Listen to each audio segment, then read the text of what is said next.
Listen up! Are you like me? Do you have ADHD? Do you like languages, but studying is just not your forte? Do you watch polyglot videos sitting there turning green with envy as you curse your lack of an attention span while they sit there moving from one language to another in a single sentence? Maybe being in summer school year after year has discouraged you from taking on an impossible task like learning an Asian language. You're not alone. In this video, I'm going to explain to you why I think you should not only embark on the journey of learning Korean specifically as an additional language, but in a follow-up video to this, I'm going to give you some tips and tricks that have helped me stay engaged while doing so. As usual, any comments, questions, or corrections are always and forever appreciated on this channel. Let's get into the video. So I'm obviously no psychiatrist and I'm not a teacher. I'm just a girl with ADHD who has struggled for years thinking I was too dumb to take on many tasks. For one thing, and this is something that a lot of people with ADHD can identify with, I didn't even know that I had ADHD until 2 years ago. For many of us, teachers would try to put us into special education classes, but in order to do that, they had to get us evaluated. And each and every time, the results would come back the same. Yeah, we don't know what's wrong with her. She's actually pretty smart. She solved all the puzzles and thought exercises pretty fast. We don't know why she doesn't do her homework or pay attention in your class. Sorry about it. Maybe you grew up at a time where you weren't the prime candidate for ADHD. Maybe you didn't fit the demographic for what psychology typically associated with ADHD, and so you were never actually tested for it. Instead, you were called spacey or lazy or flaky, and maybe you grew up thinking you were all of these things. So what do you look like trying to take on a task like not only learning a new language, but one of the hardest ones at that? I'm here to tell you that ADHD brains are very capable of doing anything we put our minds to. So what makes Korean so special? What sets it apart from any other Asian language? Number one, Korean is not like Chinese or Japanese. The characters aren't seemingly endless. There's an alphabet just like there is with English. Now, to be fair, Japanese also has an alphabet, but there are also twice as many letters that you would have to learn compared to Korean. What's more, if you are a native English speaker, or if you are at least fluent in it, you already know most of the sounds, or you know how to make most of the sounds that Korean letters make. The ones that are not in the English language are few and far between, and you'll learn them quickly with practice. In fact, Korean actually makes less sounds than English does. Now granted, I am admittedly very limited in my knowledge of other languages, but from what I've read and while doing research for this video, the only other, at least popular Asian language that has Korean beat in how many letters there are to learn and also in phonetic consistency seems to be Hebrew.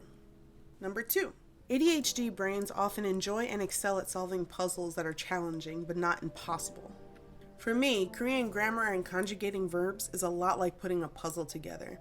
There's something very fun about recalling the word that you want to use, the tense you want to use it in, and remembering how to attach the grammar point with the correct tense to the verb stem to get the sentence that you want.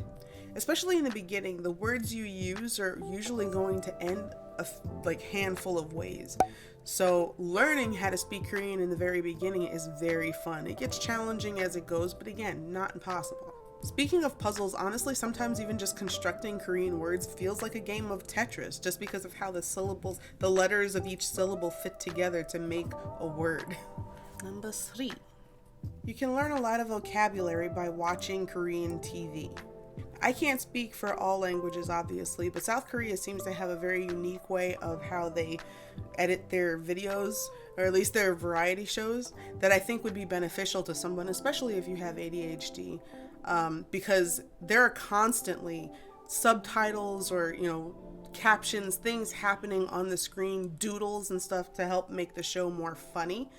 And because of that, even the captions on screen aren't always like music playing or like something like that. It's like, for example, there's a K-pop group and one member is getting made fun of and they'll be like, a dark cloud or like, rain falling on his head. That's a doodle that they've put on screen. And then there'll be like a word in, Korean that maybe it says like instant regret or something like that. Like, and because there's an emotion attached to it, the fact that like the member feels silly or foolish or whatever, or just the fact that it made you laugh, I think that it'll help you retain the information more. It'll help you remember that word, where you've seen it and what it meant. Just an example, here's a video that displays what I mean. 한 번에 간다.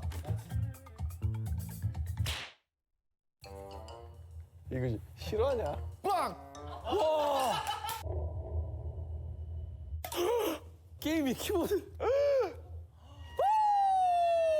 브랜드는 제가 정합니다. 꽝 뭐야? 기현이가 이런 거 좀 운 있어. 얘는 진짜 이런 거 좋아해 원래. 나는 이런 게 운이 좋다고 난 타고났어. 얘는 원래 좋아요. 이런 얘들 잘못 걸리면 제작진분들 돈 날라가는 거야. 다음 주에 애기들 볼 때 좀 예민하겠는데? So it's my belief that someone could potentially learn a lot of vocabulary and be very engaged in doing so just because of how random and funny South Korean editing is. So one last advantage that I see with learning Korean specifically, and this is just in my humble opinion, obviously all of this is just my opinion, is that Korean poses a challenge that is very challenging but doesn't feel impossible. I have a friend who is Chinese, and her name, if you say it the way it would be said in China, I cannot get it right. And I've tried for like months. I can't get it right. The tones, I get hung up on the tones.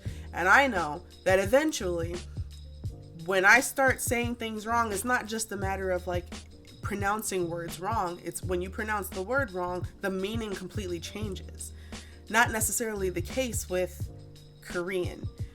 So like if I were to choose a different language, especially if it was a tonal language, I know that I would get caught up in not being able to say the word right. I would get frustrated, then I would get bored, and I would just completely abandon the entire journey. With Korean, it is very challenging, especially the farther you get into the journey. But things do click, and it remains fun for me because it's not a task that I've set for myself that is impossible. This is obviously not an exhaustive list of why you should learn Korean specifically if you have ADHD. These are just the reasons that drew me to the language. If you need or want tips on how to start learning Korean and how you can try to keep yourself engaged with doing so, because studying can be boring, stay tuned for part 2 of this video. It'll be linked in the cards up above, as well as in the description box below, as well as in the end card. I figured this video is getting long enough, so I'll make a part 2. And let me know down in the comments below if you, not only do you have ADHD, but whether you do or you don't, what is it about Korean that drew you into it? How did you get here? Why are you watching this video? I'm very curious. Please let me know. Thanks for watching if you've made it this far. If you liked the video, please like it. Please subscribe for more. Please share it with anyone you think might find it interesting. Feel free to follow me on Instagram, and I will see you in the next video. 안녕히 가세요 and happy studying.